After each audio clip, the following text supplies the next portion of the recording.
Hi, it's Pastor Ken from Northminster Presbyterian Church in Tucson, Arizona. Hope you're having a good day and a good week. I was reading the prophet Isaiah as part of our Presbyterian mission calendar. And the passage in Isaiah, it's from Isaiah 45.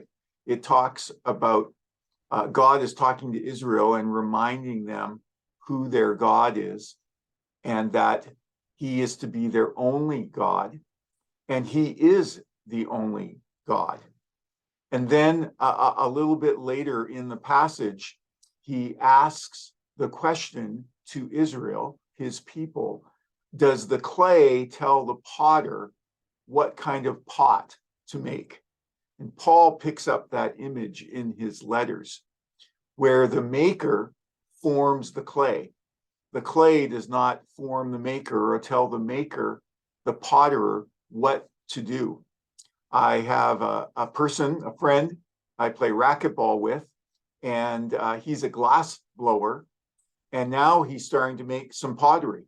And he reminds me that sometimes the clay that he's making pottery with may not cooperate, but slowly but surely, using his skill, using his hands, he forms that clay into whatever object he wants to look like. And of course, we use all kinds of things that someone has created throughout the day, right? Everything from as simple as a pencil to building a house, to putting together a smartphone. I have a picture here. My dear friend, Kaylee Hoy, painted this once in our worship service. Amazing talent. And I look at it, reminds me, we were doing a sermon on heaven. And so people yelled out things that remind them of heaven, or they think heaven looks like, and she painted this. I am not a builder. I am not a creator, at least with my hands.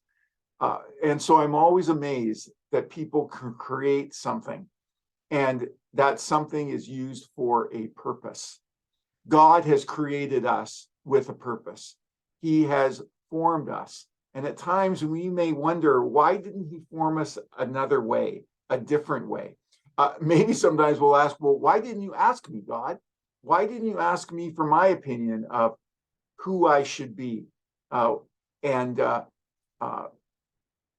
so we struggle with that a little bit, but we're reminded from the prophet Isaiah that we are the clay in God's hands, and we trust that God formed us the way he wanted us, and that he will use us, use our gifts, use our talents that are unique to each of us as our individuals.